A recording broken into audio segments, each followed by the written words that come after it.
ഒമാനിലെ Muscat nights ആഘോഷരാവുകൾ സമാപിച്ചു. മായക്കാഴ്ചകൾ ആഘോഷിക്കാൻ 15 ലക്ഷത്തിലധികം സന്ദർശകരാണ് ഫെസ്റ്റിവലിൽ എത്തിയത്.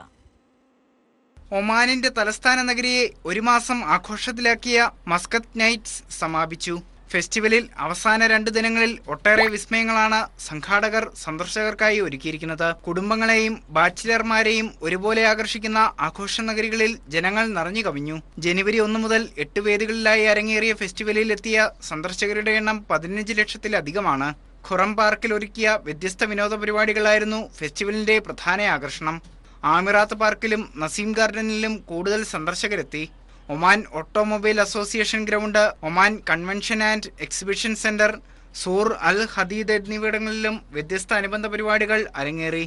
സാഹസിക വിനോദങ്ങൾ, ഫുഡ് കോർട്ടുകൾ, സാംസ്കാരിക പരിപാടികൾ, electric game show, drone, laser ഷോകൾ എന്നിവയെല്ലാം കാണികളുടെ മനം കവരുന്നതായിരുന്നു.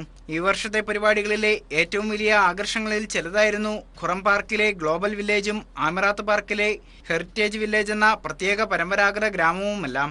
വിവിധ രാജ്യങ്ങളിൽ നിന്നുള്ള റൈഡുകൾ, വാട്ടർ ബലൂണുകൾ, ടിൽക്ക് വാക്കറുകൾ, കുട്ടികൾക്കായി ആകർഷകമായ മറ്റ് പ്രവർത്തനങ്ങൾ എന്നിവയുൾപ്പെടെ വിവിധ വിനോദ പരിപാടികളും ഇവിടങ്ങളിൽ ഒരുക്കിയിരുന്നു.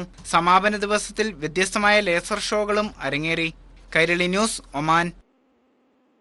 ശ്രീനാരായണ ഗുരുദേവന്റെ 171ാമത് ജന്മദിനാഘോഷത്തിന്റെ ഭാഗമായി SNDP യോഗം ഒമാൻ യൂണിയൻ ആഘോഷ പരിപാടികൾ സംഘടിപ്പിച്ചു. സാംസ്കാരിക സമ്മേളനത്തിൽ Oman union chairman L. Rajendran അധ്യക്ഷത വഹിച്ചു. National university of science and ടെക്നോളജിയുടെ ചാൻസലറും ഗൾഫാർ ഗ്രൂപ്പ് സ്ഥാപകനുമായ doctor P. Muhammad Ali, Oman Indian school board of directors അംഗമായ കിരൺ GR എന്നിവർ മുഖ്യാതിഥികളായി. Convener G. Rajesh, core committee അംഗം ഹർഷകുമാർ, റിനേഷ് മുരളീധരൻ, വസന്തകുമാർ, മുഹമ്മദ് അഷറഫ്, S. കൃഷ്ണേന്ദു, ഹരികുമാർ, ഉമ്മൻ, അനു ചന്ദ്രൻ തുടങ്ങിയവർ ചടങ്ങിൽ പങ്കെടുത്തു. മസ്കറ്റ് പഞ്ചവാദ്യ സംഘം അവതരിപ്പിച്ച പഞ്ചവാദ്യവും സുജിത്ത് കോന്നി, രാജേഷ് കൊട്ടാരത്തിൽ, ഹരി, രാജേഷ് അടിമാലി, സതീഷ് എന്നിവർ അവതരിപ്പിച്ച മെഗാ മ്യൂസിക്കൽ കോമഡി ഷോയും അരങ്ങേറി. ഒമാൻ യൂണിയന്റെ വിവിധ ശാഖകളിൽ നിന്നുള്ള കലാകാരന്മാരുടെ വൈവിധ്യമാർന്ന കലാപ്രകടനങ്ങളും ചടങ്ങിന് മാറ്റുകൂട്ടി.